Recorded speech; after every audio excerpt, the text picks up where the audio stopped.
नमस्कार दोस्तों, स्वागत है आपका हमारे चैनल BX एजुकेशन में। आज हमने हर दिन की तरह आज भी आपके लिए एक नई कहानी लेकर आए हैं। यह कहानी भगवान श्री रामचंद्र जी के पुत्र लव और कुश की है। हम आपको लव और कुश की वीरता की कहानी बताएंगे। किस प्रकार लव और कुश ने अपनी वीरता से बड़े बड़े धुरंधरों को युद्ध में परास्त कर दिया। तो चलिए वीडियो प्रारंभ करते हैं।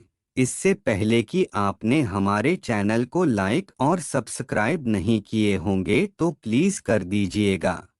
जब श्री राम द्वारा सीता जी को अयोध्या से दूर भेजे जाने के बाद वह अपने पुत्रों लव और कुश के साथ ऋषि वाल्मीकि के आश्रम में रहने लगी थीं।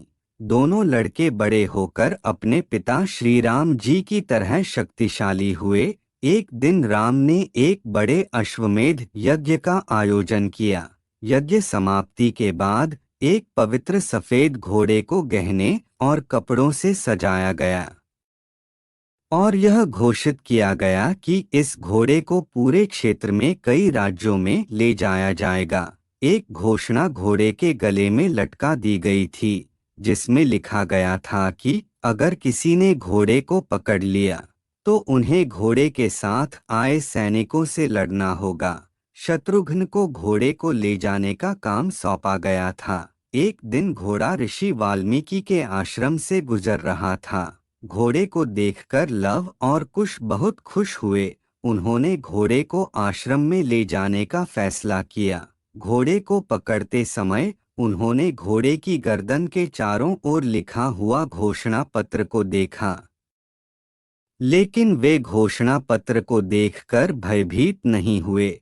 जल्द ही लव कुश ने घोड़े को पकड़ लिए और अपने आश्रम में ले गए। जब यह जानकारी शत्रुघ्न को पता चली तो उन्होंने कुछ सैनिकों के साथ आश्रम पहुंचे और घोड़े को पकड़ा हुआ देखकर शत्रुघ्न गुस्से में आ गए। शत्रुघ्न ने लव और कुश को घोड़े को वापस देने के लिए मनाने की कोशिश की, लेकिन लव कुश घोड़ा न देने के लिए अड़े रहे और शत्रुघ्न की सेना से लड़ने के लिए तैयार हो गए। लव और कुश तीरंदाजी में बहुत अच्छे थे। उन्होंने सैनिकों से युद्ध किया और जल्द ही शत्रुघ्न के सैनिकों को हराकर भगा दिए। शत्रुघ्न ने श्री राम के पास जाकर उन युवा लड़कों के बारे में बताया और अपने सेना की हार के बारे में भी बताया। राम ने लक्ष्मण को वाल्मीकि के आश्रम में जाने और लड़कों से घोड़े वापस लाने को कहा और राम ने लक्ष्मण से यह भी कहा कि वे लड़कों को अयोध्या लाएं। तब लक्ष्मण वाल्मीकि के आश्रम में पहुंचे और लड़कों से घोड़े वापस करने के लिए कहा। हालांकि लव और कुश जिद्दी थे और बिना किसी लड़ाई के घोड़े को वापस करने से मना कर दिया। वाल्मीकि के मार्गदर्शन में लव और कुश तीरंदाजी के विशेषज्ञ बन गए थे और इसलिए लक्ष्मण से डरे नहीं थे। उनके और लक्ष्मण के बीच लड़ाई हुई। कुश ने तुरंत अपना धनुष और बाण निकाला और लक्ष्मण की ओर तीर मारा। लक्ष्मण गुस्से में आग बबूला हो गए और जल्द ही लक्ष्मण और लव कुश के बीच लड़ाई शुरू हो गई। लक्ष्मण दोनों भाइयों की शक्ति और पराक्रम से बहुत प्रभावित हुए। लव और कुश ने लक्ष्मण पर कई तीर दागे और अंत में लक्ष्मण हार गए और जमीन पर गिर गए। लक्ष्मण के हार के बारे में सुनकर श्री राम हैरान रह गए। उन्होंने भरत को बुलवाया और उनसे कहा कि वे हनुमान जी के साथ वाल्मीकि के आश्रम जाएं। जब लव और कुश द्वारा पराजित होने के बाद लक्ष्मण की सेना ऋषि वाल्मीकि के आश्रम से लौटी तो राम चकित रह गए। उन्होंने कभी सोचा नहीं था कि लक्ष्मण ऐसे युवा लड़कों के हाथों पराजित होंगे। उन्होंने जल्दी से भरत को बुलवाया और उनसे कहा कि वे दोनों लड़कों को तुरंत अयोध्या ले आए। उन्होंने भरत को सलाह दी कि वे हनुमान और बंदरों की सेना को समर्थन के लिए अपने साथ ले जाएं।